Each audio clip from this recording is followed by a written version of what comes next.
What's up, guys? Welcome to the Sport Day. My name is Giovanni. Welcome to a Napoli Milan review.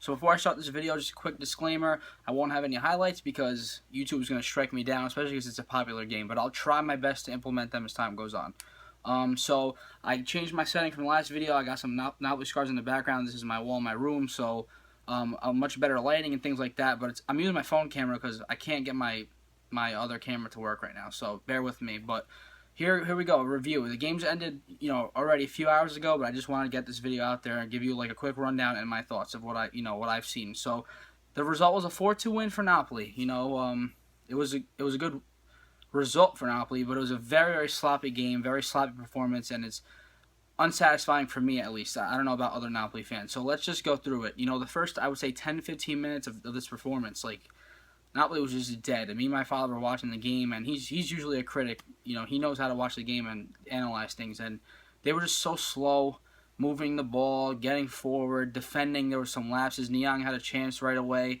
Then he crossed it into Abate, who should have scored. Just left wide open by himself. I think that was Albiol's mistake. So a lot of lapses in that first 10-15 minutes. They weren't playing well. And then in the 18th minute, off of a Mertens attack, he gets in the box. He takes a shot, hits the post. It bounces right onto Arek Milik's foot, just right there for him to just poke it in. And he almost missed it. I don't know how he caught that on his foot, but his first official goal in the Serie A for Napoli, which is always great to see, coming in the 18th minute. And after that, they played a little better. There were still times where I think they were a little too slow, but they picked it up. The second goal came in the 33rd minute from Milik. Beautiful header off a corner kick. Guys, we scored off a corner kick. I don't even know when that happened. I think Albiol scored maybe last year off one, but what is it before that? Besides that, 10 years? I'm exaggerating, but we never score off of those corner kicks. Barely on any set pieces, but corner kicks never. So to have him as an aerial threat is great. So he scored, and then we finished the half, I guess, better. After the first goal, that's when we regained our footing, started getting some better chances, some better possession, and then we ended the half at a 2-0 lead. I don't know what happened. I don't know what happened in that second half, but coming out of the half was just so poor for Napoli. Very, very poor performance. It was Niang to get one goal back from Milan in the 51st minute. Hysaj was just blown past. He just blew right past Hysaj on the right wing, and that never happens. Hysaj is really good. He's one of the best right backs in Serie A. I don't know about the world, but he's an up and coming right back, and he's very good usually. And Niang was able to get past him, and a weird angle, shoots it, beautiful finish. I think Reina, if you guys look at the replay, could have done better. He could have tried to save. I think he could have done a little better with the save attempt. He probably could have saved it, but gets under him into the far post, 2-1. Okay, 4 minutes later, Suso scores a goal. This one was a beauty, just a rocket past Reina. He had no chance, far corner. It looked unbalanced the way he shot the ball. Just a great shot, great goal, and you got to give it to them. When they score a goal, you admit it, and it was a beautiful, beautiful goal. And here we are, 10 minutes in the second half, tied at 2-2. There's too many lapses defensively. Too many lapses defensively. Our midfield, guys, I don't know. Jorginho did not look like himself today for me. Hamsik, I didn't really see much from Hamsik either. Alan, even him, tracking back, he's usually an animal. He's a beast. He tackles every... he was caught off balance a few times. I don't know. I didn't see the midfield really give me a great performance today. Everything came from Milik and Mertens and then Callejon in the second half, honestly.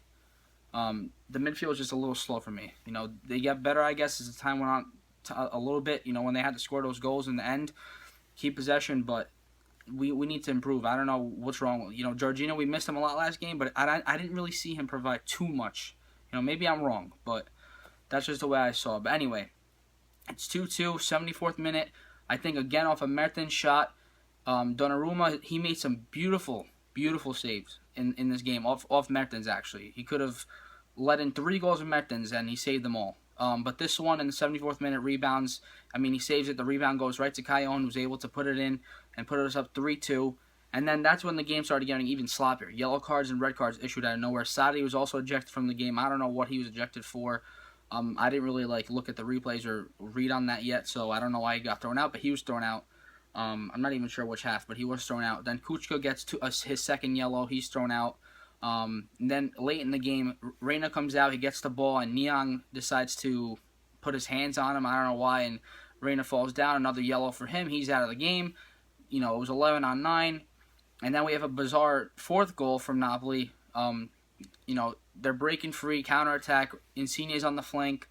I'll talk about him in a second. Insigne on the flank. He's going in. He tries to cross it to Callejon Romagnoli. He deflects it and it's going right into his net. But he decides to just dive in front of the net and put his hands on the ball, keep it out, like a Suarez. He did that a few years ago for, I think, Uruguay. But I don't know if the thing is if the ball was an own goal. I don't know if it already crossed the line or if he kept it out, because he got a yellow card. So if it didn't cross the line and he kept it out, that's a red card. That's automatic. That should have been a penalty. But either way, I think they gave the goal to Callejon. I'm not sure, but that's the fourth goal. You have to look at it to understand what I'm saying. It was a little weird. So 4-2 Napoli win. Bright spots. Mertens is in form. In form. He's just really good. He's doing everything. And he came off for Insigne, and Insigne really just didn't look like he knew he was on the field. Like, did he wake up? I don't know.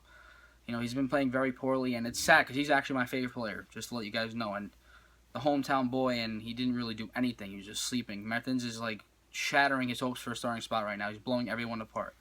And Milik looks comfortable. He looks really good. He could have had a third. He kind of whiffed on one ball that came into the box. He could have scored. And had a hat trick, but 2 goals in his first home start. Welcome to the San Paolo, kid. I hope you score a lot of goals during the year. But yeah, good performance from him. Callejon's always decent. But those are the guys. Mertens is still the standout, and he should start again next week, and so should Milik. Gavidini didn't get any playing time. I don't think he did. Yeah. So, and we got to work on our defense, and the midfield I think will be back. I trust in the midfield, but the defense is looking a little shaky. Koulibaly and Albiol a little shaky. I don't know what's wrong with that, but Insigne needs to step up too, guys. I don't know like what's missing. He's usually so good, and that drive, that passion, I don't see it in him. It doesn't look like he cares, which scares me. But anyway, 7 minutes in, so I'll stop right here. It was a sloppy win. There's a lot of improvements to be made. We have a lot of depth in the midfield and the attack, but the midfield, we have a lot of depth. Zielinski can come in and just be good, and take one of the midfielders' place. But we need our core midfielders to be good. We need Hamsik to be a little bit better.